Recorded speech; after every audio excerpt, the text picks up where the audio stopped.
Hi అండి, నేను మీ Sajida. Welcome to Sajida's kitchen. ఈరోజు మన రెసిపీ వచ్చేసి కొబ్బరి లడ్డు. చాలా సింపుల్గా ప్రిపేర్ చేసుకోవచ్చండి. చాలా రుచిగా ఉంటుంది. ఇంట్లో పచ్చి కొబ్బరి ఉన్నప్పుడు మీరు కూడా పాలు వేసి ఇలా టేస్టీగా లడ్డు చేసేయండి. సాఫ్ట్గా మెత్తగా చాలా బాగుంటాయి ఈ లడ్డూలు. అలాగే వీటిని వారం 10 రోజుల వరకు స్టోర్ కూడా చేసుకోవచ్చు అనమాట. మరి ఈ లడ్డూని ప్రిపేర్ చేయడానికి ఫస్ట్ అయితే పచ్చి కొబ్బరి తీసుకోవాలండి. నేను ఇక్కడ ఒక కొబ్బరికాయనైతే తీసుకున్నాను, అంటే 2 చిప్పల కొబ్బరినైతే తీసుకున్నాను. ఈ కొబ్బరిని నీట్గా కడిగి ఇలా చిన్న చిన్న పీసెస్ లాగా కట్ చేసుకోవాలన్నమాట. అండ్ అలాగే దీనిపైన ఆ బ్రౌన్ పార్ట్ ఏదైతే ఉంటుందో దాన్ని అయితే తీసేయాలండి. ఎందుకంటే ఈ లడ్డు మనం పాలతో చేస్తున్నాం కాబట్టి ఖచ్చితంగా ఆ బ్రౌన్ పార్ట్ని అయితే తీసేయండి. ఆ బ్రౌన్ పార్ట్ తీసేసి ఇలా చిన్న చిన్న ముక్కలుగా కట్ చేసుకుని తర్వాత ఈ ముక్కల్ని కొలిచి తీసుకోవాలన్నమాట. ఈ కొబ్బరి ముక్కల్ని కొలుచుకోవడానికి ఇలా కప్పు కానివ్వండి లేదా ఒక గిన్నె కానివ్వండి సెట్ చేసి పెట్టుకోండి. ఇప్పుడైతే ఒక మిక్సర్ జార్ తీసుకొని ఇందులోకి ఈ కొబ్బరి ముక్కల్ని ఇలా మెజర్ చేసి తీసుకుందాము. నేను తీసుకున్న ఒక కొబ్బరికాయకి 1.5 కప్పుల వరకు కొబ్బరి ముక్కలు అయితే వచ్చాయండి. ఇలా జార్లోకి కొబ్బరి ముక్కలు వేసుకున్న తర్వాత దీన్ని మిక్సీ పట్టుకుని తీసుకోవాలి. మిక్సీని మధ్య మధ్యలో ఆపుకుంటూ మరీ మెత్తగా కాకుండా అంటే పల్స్ మోడ్లో ఇలా కొంచెం బరకగా గ్రైండ్ చేసుకోవాలి. మరీ మెత్తగా గ్రైండ్ చేసుకున్నట్లయితే మనకు ఇది పేస్ట్ లాగా అయిపోతుంది. అలా కాకుండా ఇలా కొంచెం పొడి పొడిగా గ్రైండ్ చేసుకొని దీన్నైతే పక్కన పెట్టేసుకుందాం. ఇప్పుడు స్టవ్ ఆన్ చేసుకొని ప్యాన్ పెట్టుకొని ఇందులోకి 1 టేబుల్ స్పూన్ వరకు నెయ్యి వేసి కరిగించుకోవాలి. నెయ్యి కరిగాక మనం మిక్సీ పట్టి ఉంచుకున్న ఈ కొబ్బరి పొడిని ఇందులోకి వేసేసుకోవాలి. ఇలా మొత్తం పొడి వేసుకున్న తర్వాత మంటని మీడియం ఫ్లేమ్లో పెట్టుకొని ఈ కొబ్బరి పొడిని 2-3 నిమిషాల వరకు అటు ఇటు కలుపుకుంటూ ఫ్రై చేసుకోవాలి. మరీ ఎక్కువగా ఫ్రై చేయాల్సిన పని లేదండి. జస్ట్ ఇందులోని ఆ మాయిశ్చర్ అంతా పోయి మనకు కొబ్బరి పొడి అనేది ఇలా కొంచెం డ్రైగా అయితే సరిపోతుందన్నమాట. కలర్ మారాల్సిన పని అయితే అస్సలు లేదు. ఇక్కడ చూస్తున్నారు కదండి, ఇలా మనకు కొంచెం పొడి పొడిగా ఉంటే సరిపోతుంది. సో ఇలా ఫ్రై చేసుకున్న తర్వాత ఇందులోకి పాలైతే వేసుకుందాము. మనం ఏ కప్పుతో అయితే కొబ్బరి కొలిచి తీసుకున్నామో సేమ్ అదే కప్పుతో 1.5 కప్పు వరకు చిక్కటి కాచిన పాలు వేసుకోవాలి. పచ్చి పాలు కాదండి, కాచి చల్లార్చిన పాలని వేసుకోవాలి. నేను మీగడతో సహా వేసేస్తున్నాను. అంటే మనము కొబ్బరి ఎంతైతే తీసుకుంటున్నామో సేమ్ క్వాంటిటీలో పాలను కూడా యాడ్ చేసుకోవాలన్నమాట. ఇలా పాలు వేసుకున్న తర్వాత మంటని మీడియం టు హై ఫ్లేమ్లో పెట్టుకొని బాగా ఉడికించుకోవాలి.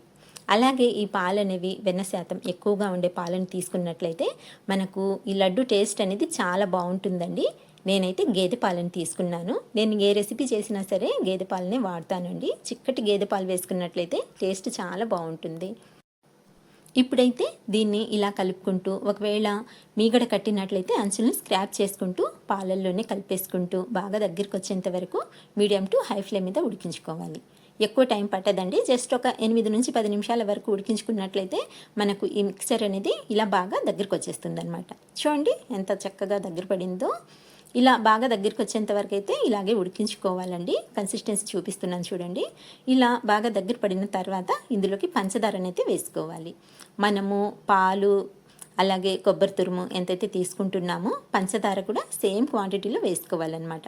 ఫస్ట్ అయితే 1 కప్పు వరకు వేసుకోండి. ఇలా 1 కప్పు పంచదార వేసుకొని పంచదార కరిగేంత వరకు ఇలా కలుపుకుంటూ ఉడికించుకోవాలి. ఎప్పుడైతే మనకు ఈ పంచదార పూర్తిగా కరిగిపోతుందో తర్వాత మిగతా సగం కప్పు పంచదారనైతే యాడ్ చేసుకోవాలి. అంటే టోటల్గా 1.5 కప్పు వరకు పంచదార అనమాట.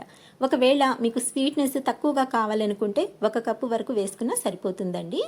మా ఇంట్లో అయితే తీపి కొంచెం ఎక్కువగానే తింటాము, అందుకని చెప్పేసి నేనైతే 1.5 కప్పు వరకు వేస్తున్నాను. చూడండి పంచదార కరిగేసరికి ఇలా పలచబడుతుంది అనమాట. ఇప్పుడు దీన్ని మీడియం ఫ్లేమ్ మీద దగ్గరికి వచ్చేంత వరకు మధ్య మధ్యలో ఇలా కలుపుకుంటూ ఉడికించుకోవాలి. ఇక్కడ చూడండి ఇలా బాగా దగ్గరికి వచ్చిన తర్వాత మంటనైతే లో ఫ్లేమ్లోకి టర్న్ చేసేయండి. ఇలా లో ఫ్లేమ్లోకి టర్న్ చేసేసి అంతా ఒకసారి బాగా కలుపుకోవాలి. ఇలా కంటిన్యూస్గా కలుపుతూనే ఉండాలండి. దగ్గర పడిన తర్వాత తొందరగా అడుగు పడుతుంది అనమాట. సో అందుకని చెప్పేసి కంటిన్యూస్గా కలుపుతూ ఉడికించుకోవాలి. ఇప్పుడు ఇందులోకి మంచి ఫ్లేవర్ కోసం అలాగే మంచి టేస్ట్ కోసం కొద్దిగా నెయ్యినైతే వేసుకుందాము. నెయ్యి అనేది పూర్తిగా ఆప్షనల్ అండి. కాకపోతే నెయ్యి వేసుకున్నట్లయితే టేస్ట్ కానివ్వండి, టెక్స్చర్ కానివ్వండి చాలా బాగుంటుంది. ఒక 2-3 టేబుల్ స్పూన్ల వరకు నెయ్యి వేసి మరొకసారి బాగా కలుపుకోవాలి. మంటని లో ఫ్లేమ్లోనే పెట్టుకోండి. ఇలా నెయ్యి కూడా బాగా కలిసేట్టు కలుపుకోవాలి. ఇప్పుడు చూడండి మనకు టెక్స్చర్ అనేది ఎంత మంచి టెక్స్చర్ వచ్చిందో. అలాగే కన్సిస్టెన్సీ ఇలాగే ఉండాలన్నమాట, ఎక్కువసేపు ఉడికించకూడదండి. ఇంకా గట్టిగా అయ్యేంతవరకు ఉడికించుకున్నట్లయితే చల్లారేసరికి చాలా గట్టి పడిపోతుంది. అందుకని ఇలా కొంచెం లూజ్గా ఉన్నప్పుడే స్టవ్ ఆఫ్ చేసేసి ఈ విధంగా స్ప్రెడ్ చేసుకొని దీన్ని చల్లారేంత వరకు కాసేపు పక్కన పెట్టేయండి. ఇలా పూర్తిగా చల్లారిన తర్వాత మరొకసారి అంతా బాగా కలుపుకోవాలన్నమాట. ఇక్కడ నేనైతే చాలా ఎక్కువసేపే పెట్టేశానండి. మీరు కొంచెం గోరువెచ్చగా ఉన్నప్పుడు చేసుకున్నట్లయితే మనకు ఈ మిశ్రమం అనేది ఇంకా సాఫ్ట్గా ఉంటుంది.